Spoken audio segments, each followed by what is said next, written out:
1장.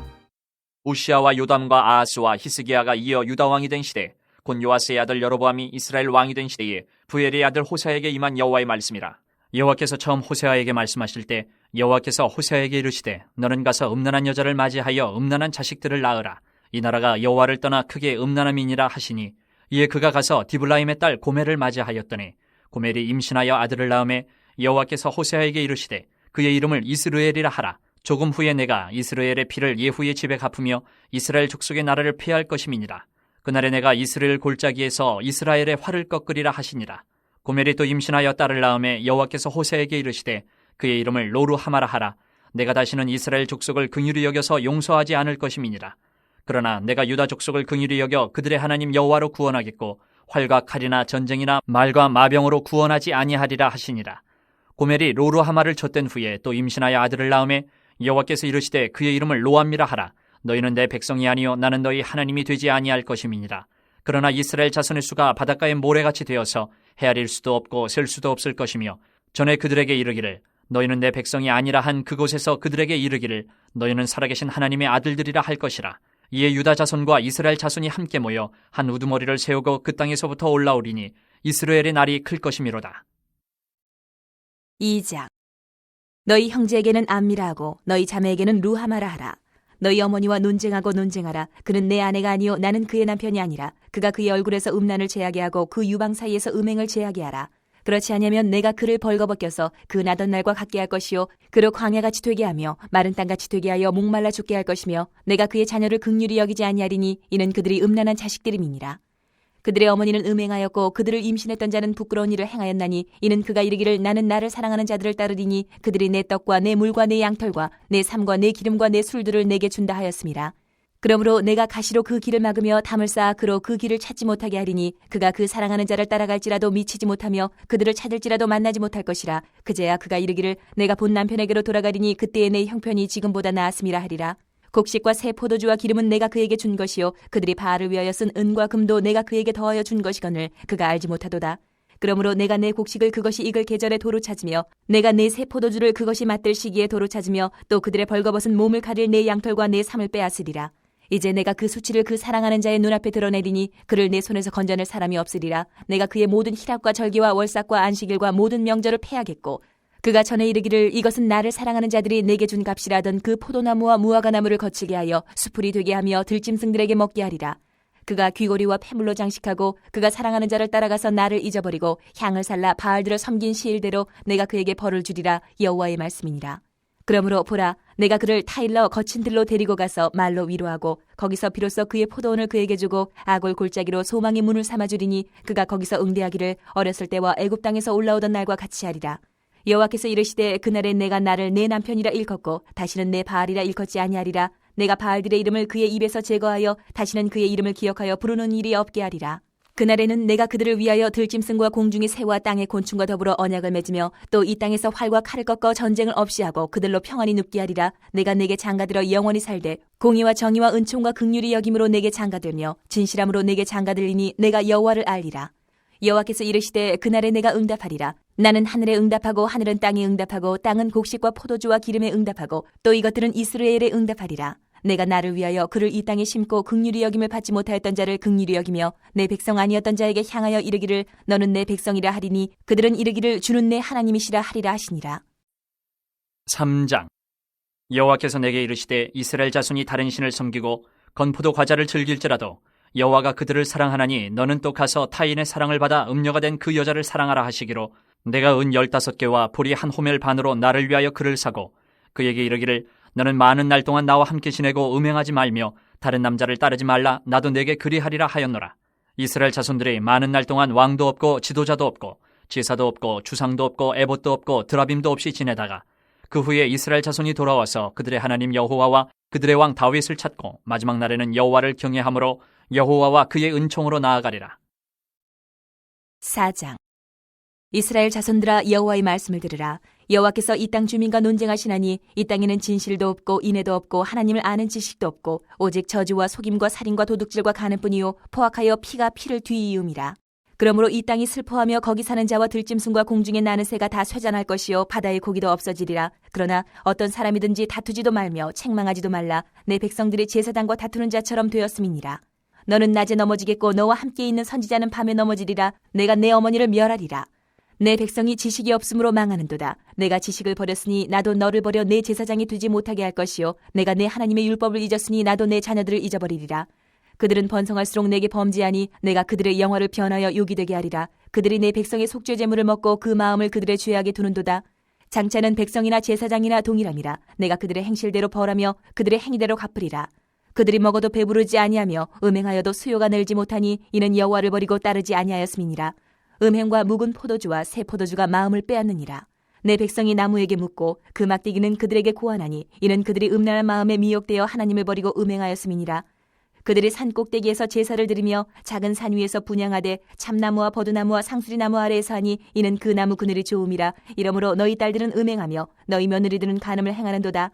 너희 딸들이 음행하며 너희 며느리들이 간음하여도 내가 벌하지 아니하리니 이는 남자들도 창기와 함께 나가며 음부와 함께 희생을 드림이니라. 깨닫지 못하는 백성은 망하리라. 이스라엘아 너는 음행하여도 유다는 죄를 범하지 못하게 할 것이라. 너희는 길갈로 가지 말며 베다웬으로 올라가지 말며 여호와의 사심을 두고 맹세하지 말지어다. 이스라엘은 완강한 암소처럼 완강하니 이제 여호와께서 어린 양을 넓은 들에서 먹임같이 그들을 먹이시겠느냐. 에브라임이 우상과 연합하였으니 버려두라. 그들이 마시기를 다하고는 이어서 음행하였으며 그들은 부끄러운 일을 좋아하느니라. 바람이 그 날개로 그를 쌌나니 그들이 그 제물로 말미암아 부끄러운 일을 당하리라.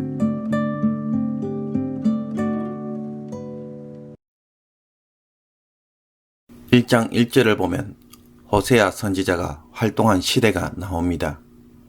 우시아와 요담과 아하스와 히스기야가 이어 유다 왕이 된 시대, 곧 요아스의 아들 여로보암이 이스라엘 왕이 된 시대에 부엘리의 아들 호세아에게 임한 여호와의 말씀이라. 유다 왕국의 연대를 보면 우시아와 요담, 아하스, 히스기야가 왕이 된 시대까지 활동했고, 이스라엘 왕국에서는 여로보암 시대라고 하는 것으로 보아 여로보암 통치 후반부터 사마리아가 아수르에 의해 함락되기 전까지 호세아 선지자는 활동한 것으로 보입니다. 북왕국 이스라엘의 역사를 잠시 살펴보면 여로보암 2세의 아들 스가랴가 왕위에 오른 지 6개월이 되었을 때 살룸이 그를 죽이고 왕이 됩니다. 그러나 당시에 스가랴의 군대 장관이었던 무나임이 한 달 정도 통치한 살룸을 죽이고 7대 왕조가 세워집니다. 무나임이 10년 동안 이스라엘을 다스리고 그의 아들 부가히야가 왕위를 물려받지만 통치 2년 만에 군대 장관 베가가 그를 죽이고 8대 왕조의 왕이 됩니다. 이 베가를 나중에 호세아가 죽이고 이스라엘의 마지막 왕이 되는데, 이렇게 새 왕조가 바뀌는데 걸린 시간은 30년 정도밖에 되지 않았습니다. 그러므로 당시에 시대적으로 얼마나 혼란스러운지를 쉽게 알 수 있습니다. 이처럼 호세아서는 아모스와는 달리 임박한 하나님의 심판을 목전에 둔 상황에서 기록되었습니다.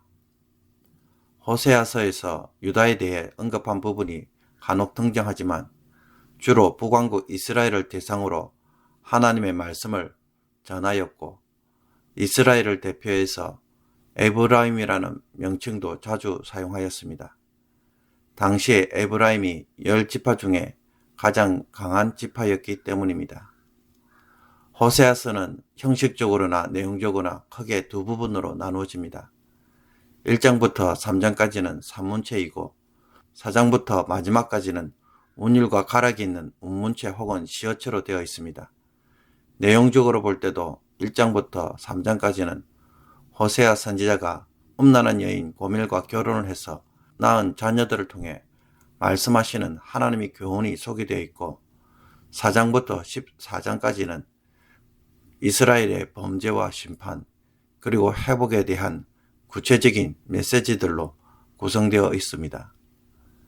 1장부터 3장까지의 내용을 보면 하나님은 먼저 호세아 선지자로 하여금 너는 가서 음란한 여자를 맞이하여 음란한 자식을 낳으라 라고 명령합니다. 하나님은 이 여인과의 결혼을 통해 하나님과 이스라엘 사이에 뒤틀린 관계를 보여줍니다. 호세아의 음란한 아내는 남편 여호와를 배반하고 애인과 노골적으로 음란을 즐기는 아내 이스라엘을 상징합니다. 호세아는 음란한 여자 고멜과의 결혼을 통해 아들 둘과 딸 이렇게 3명의 자녀를 낳고 각각의 이름을 지어 하나님의 뜻을 드러냅니다. 첫째 아들을 낳자 이스라엘로 짓습니다. 이스라엘은 하나님께서 씨를 뿌리신다는 뜻으로 일반적으로는 이스라엘 평원 지역을 의미합니다. 이 지역은 갈릴리와 사마리아 산지 사이에 있으며 동쪽으로는 요단 계곡과 접해 있고 서쪽에는 갈멜산이 있는 지역입니다. 이곳은 북왕국 이스라엘의 넓은 곡창지대로서 아합의 궁전이 있었고 아합이 탐내었던 나봇 포도원 사건이 여기서 일어났습니다. 예후를 따르던 사람들이 이세벨과 아합의 통치에 관여했던 모든 사람들을 이곳에서 죽였습니다. 하나님은 이 이름을 통해 예후 왕조를 심판하시고 이스라엘을 포로로 잡혀가게 하심으로 흩어버리실 것을 상징합니다. 그 다음으로 딸을 낳는데 이름을 로루하마라고 지으라고 합니다. 그 뜻은 긍휼히 여기지 않으시겠다는 것입니다. 로루하마가 젖을 뗄 때에 아들을 하나 더 낳고 이름을 로암이라고 하셨는데 그 뜻은 내 백성이 아니라는 것입니다. 더 이상 이스라엘 백성들이 하나님의 백성이 아니라고 선언하는 것입니다. 그러나 1장 10절에서 상황이 뒤집어지는데 멸망의 심판 이후에 새로운 출발이 있을 것을 약속해 주십니다. 아수르의 침략으로 이스라엘은 치명적인 타격을 받지만 아브라함에게 주어진 약속처럼 이스라엘 자손의 수가 바닷가의 모래와 같이 많을 것을 약속받습니다. 그리고 이스라엘의 음란으로 깨어졌던 관계도 다시 회복되어 로암미로 버림을 받았던 이스라엘이 다시 살아계신 하나님의 아들로 불리워집니다. 그리고 유다와 이스라엘의 분열과 다툼도 끝이 나서 한 우두머리 아래 다시 하나가 되어 고향으로 돌아오는데 이스라엘의 활을 꺾으신 심판의 장소, 즉 이스라엘이 이번에는 축복의 장소로 바뀌어서 이스라엘의 포로로 귀환한 자를 다시 옮겨 심으십니다. 그래서 이제는 서로를 향해 내 백성 긍휼히 여김을 받는 자라고 말할 것이라고 합니다. 2장 2절에서 23절까지는 호세아와 고멜 사이를 배경으로 여호와가 남편으로 이스라엘을 그분의 아내로 등장하며 결혼관계는 언약관계로 아내의 간음은 이스라엘에 의한 언약 파기를 보여줍니다. 음란은 우상숭배를, 음란을 즐기기 위해 여자가 찾아가는 애인들은 가나안의 신인 바알을 가리킵니다. 2절에서 하나님은 여자의 음행에 결혼관계가 깨어졌다고 고발하지만 이혼을 통지하지 않습니다. 아내의 간음에도 불구하고 혼인계약이 유지되기를 바라고 있기에 음란과 음행을 고발하며 제하여 버릴 것을 요구합니다. 만약 이것을 거절하면 태어나서 버려진 아기가 보호를 받지 못하고 죽을 수밖에 없는 것처럼 남편으로부터 받았던 보호를 다 빼앗겨버리고 세상에 홀로 버려진다고 말합니다. 이스라엘이 음행을 한 것은 애인들이 떡과 물과 양털과 삶, 기름과 술을 준다고 믿었기 때문입니다. 그러므로 하나님은 가시와 담을 통해 그 땅을 황폐하게 하심으로 더 이상 따라가지 못하게 막고 하나님이 주신 곡식과 새 포도주, 양털과 삶을 도로 찾으며 여호와의 절기와 제사를 바알을 섬기는 절기로 만들었기에 그 모든 것을 차단시켜 더 이상 드리지 못하도록 하겠다고 말씀합니다. 그러나 이스라엘의 징계가 하나님의 최종 목표가 아니기에 심판 이후에 있을 새로운 출발과 회복이 있을 것을 14절에서 23절까지 보여줍니다. 하나님은 이스라엘을 다시 광야로 가서 위로하시는데 이것은 출애굽을 한 후 광야에 있었던 하나님과 이스라엘 사이의 신혼 생활을 추억하며 그곳에서 다시 시작하실 것이라고 말합니다. 그리고 그 날에는 이스라엘의 배반으로 파괴되었던 결혼관계가 여호와에 의해 다시 회복되는데 더 이상 하나님을 내 바알이라 부르지 않고 내 남편이라고 부르도록 하겠다고 합니다. 또 주변의 모든 적대적인 세력들로부터 이스라엘을 보호해 주셔서 평화롭게 살 것이라고 말합니다. 이제 하나님은 이스라엘을 영원한 아내로 삼고 땅에서 쫓겨난 자들이 다시 땅에 심겨지며 긍휼을 얻고 하나님의 백성이 되어 결국 언약 관계가 다시 회복될 것을 1장에 있던 이야기를 통하여 다시 이스라엘 백성들에게 풀어 설명합니다. 4장부터 11장까지 이제 호세아 선지자는 그동안 정치와 신앙 영역에서 저질렀던 이스라엘의 불신앙과 불의에 대해 고발하는 내용들을 구체적으로 전합니다. 먼저 4장을 보면 하나님이 이스라엘을 고소하여 논정합니다. 이 땅에 진실도 인애도 하나님을 아는 지식도 없고 오직 저주와 속임과 살인과 도둑질, 간음, 포악으로 인한 폭력이 난무하기 때문이었습니다. 그러므로 하나님은 이 땅이 슬퍼하며 더 이상 생존해 필요한 것들을 얻을 수 없도록 자기 파멸에 저주받은 땅이 되도록 할 것이라고 말합니다. 이런 고소 선언 후에 구체적으로 이스라엘의 잘못을 고소하시는데 제일 먼저 지적하는 것은 제사장입니다. 그들은 율법을 잊어버리고 속죄 제물에만 관심을 기울였기 때문입니다. 이들이 하나님을 아는 지식을 가르치지 않았기에 하나님은 제사장을 버리고 율법을 모르는 자녀들을 잊어버리시겠다고 합니다.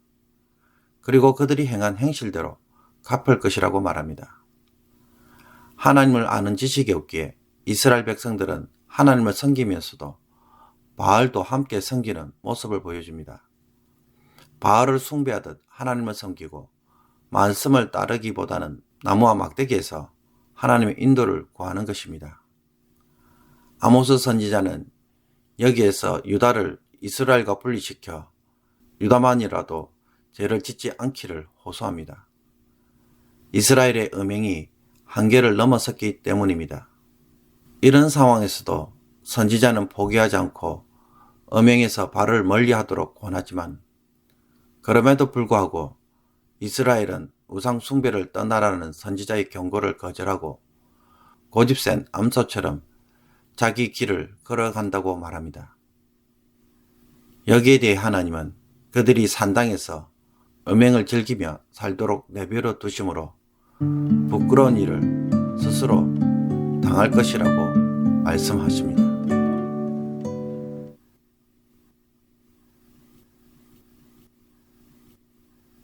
오늘의 묵상 본문은 호세아 1장 1절에서 11절까지의 말씀입니다.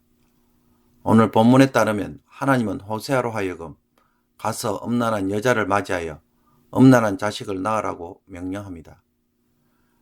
이것은 하나님과 이스라엘 사이에 잘못된 관계를 보여주기 위한 실물 교육이었습니다. 디블라임의 딸 고멜은 호세아가 결혼해야 할 대상이 구체적으로 누구인지 보여줍니다. 하나님은 그를 아내로 삼게 합니다. 혹 어떤 학자들은 이것의 진실성을 부정하기도 하지만 여기서 분명한 것은 하나님은 호세아에게 순종을 요구했고 그는 순종했다는 것입니다. 그러나 누가 봐도 이 결혼은 순종하기에는 너무나도 불편하고 부당하며 일방적입니다. 결코 순종하기가 쉽지 않습니다. 하나님이 이런 말도 안 되는 것을 명령하신다는 것이 그분의 성품과는 전혀 걸맞지 않아 보입니다. 호세아의 인격과 의견을 전혀 존중하지 않아 보이는 것입니다. 그런데도 본문을 보면 호세아는 하나님의 명령에 아무 말도 없이 순종한 것처럼 보입니다. 그렇다면 과연 호세아는 여기에 대해 전혀 고민을 하지 않았을까요? 보통 사람이라면 분명 고민을 하고 괴로워서 며칠 동안 밤낮으로 괴로워했을 것입니다. 순종할 것인가 말 것인가. 그런데 그 결혼을 호세아는 합니다. 아무나 할 수 없는 그것을 호세아는 했던 것입니다. 이것을 통해 하나님은 이스라엘에 대한 하나님의 사랑이 이러하다는 것을 동시에 보여줍니다. 우리가 흔히 말하는 평범한 사랑, 즉 그가 나를 사랑하고 잘해주고 배려하기에 그래서 나도 사랑하는 그런 사랑이 아니라는 것입니다. 주고받으면서 맺어진 신뢰나 공정한 거래, 상방 간의 적절한 신의를 보임으로써 오는 그런 좋은 감정에서 출발하는 사랑이 아닙니다. 정말 이스라엘을 사랑하지 않으면 할 수 없는 사랑입니다. 호세아도 동일합니다. 그 역시도 고멜을 받아들이는 것이 결코 쉽지 않았을 것이고 그래서 고멜과 결혼을 하는 호세아를 보고는 이스라엘 백성들도 상당히 충격을 받았을 것입니다. 그런데 호세아가 이렇게 순종할 수 있었던 것은 호세아가 하나님을 정말 이처럼 사랑했기 때문입니다. 누가 봐도 일방적이고 강압적이며 부당한 요구임에도 불구하고 호세아는 순종합니다. 하나님과 호세아 사이의 관계는 하나님이 이런 부탁을 해도 기꺼이 순종할 수 있는 관계였기에 가능한 사건이었습니다. 그러므로 오늘 우리가 깊이 묵상해 봐야 할 것이 있다면 하나님에 대한 우리의 사랑의 실체입니다. 우리가 하나님과 맺은 사랑은 도대체 어느 정도일까요? 그 깊이는 얼마나 될까요? 하나님이 우리에게 요구하시는 것들에 대해 그것이 손해를 가져올 때, 부당하게 행하는 것으로 보일 때에, 일방적인 요구처럼 보일 때도 과연 하나님은 사랑하기 때문에 순종할 수 있는 그런 우리의 사랑이 있습니까? 넓고 좋은 길을 걷도록 해주기에 사랑하는 것이 아니라 하나님을 정말 사랑하기에, 신뢰하기에 가시밭길이라도 걸을 수 있는 사랑이 과연 우리에게 있는지 오늘 호세아를 통하여 하나님은 우리에게 질문하고 계시는 것입니다. 만약 우리에게 이런 사랑이 있다면 하루에 몇 번씩 욕을 하고 화를 내고 제대로 된 사람이 없어서 불평할 수밖에 없는 일들로 가득 차 있는 그 삶의 현장에서 그것이 제대로 되어야만 그때서야 마음이 진정되고 감사하는 자가 아니라 그 속에서도 그들을 사랑하는 것으로 기뻐하고 즐거워할 줄 아는 사람이 될 것입니다. 그러므로 호세아를 통해 하나님에 대한 우리의 사랑이 어떠한지를 다시 한번 점검해 봄으로써 사랑할 수 없는 이 세상을 다시 한번 하나님의 사랑으로 품어낼 수 있는 그와 같은 삶이 이루어지기를 원합니다. 기도드리겠습니다. 사랑의 하나님, 이스라엘을 향한 하나님의 사랑이 어떠한지, 나를 향한 하나님의 사랑이 어떠한지 호세아를 통해 다시금 깊이 깨닫고 우리도 그와 같이 하나님을 사랑하기를 원합니다. 환경의 변화, 형통함과 성공에서 하나님의 사랑을 찾는 자들이 아니라 하나님을 하나님으로 사랑하는 자들이 될 수 있게 하여 주옵소서. 부당한 요구를 해도 순종할 수 있는 사람, 그래도 사랑할 수 있는 그런 수준에 이를 수 있도록 더 깊은 관계를 인도하시며 그런 사랑의 관계를 오늘 사모하는 자들이 되게 하여 주옵소서. 그 사랑 때문에 사랑할 수 없는 사람들도 사랑할 수 있는 그런 사람이 되게 하시며 예수님의 사랑을 우리도 이 세상에서 한번 행할 수 있게 하여 주옵소서. 이 사랑으로 부르시는 하나님의 음성 앞에 오늘 귀를 기울이고 응답할 수 있는 주의 백성들이 되게 하여 주옵소서. 예수 그리스도의 이름으로 기도하옵나이다. 아멘.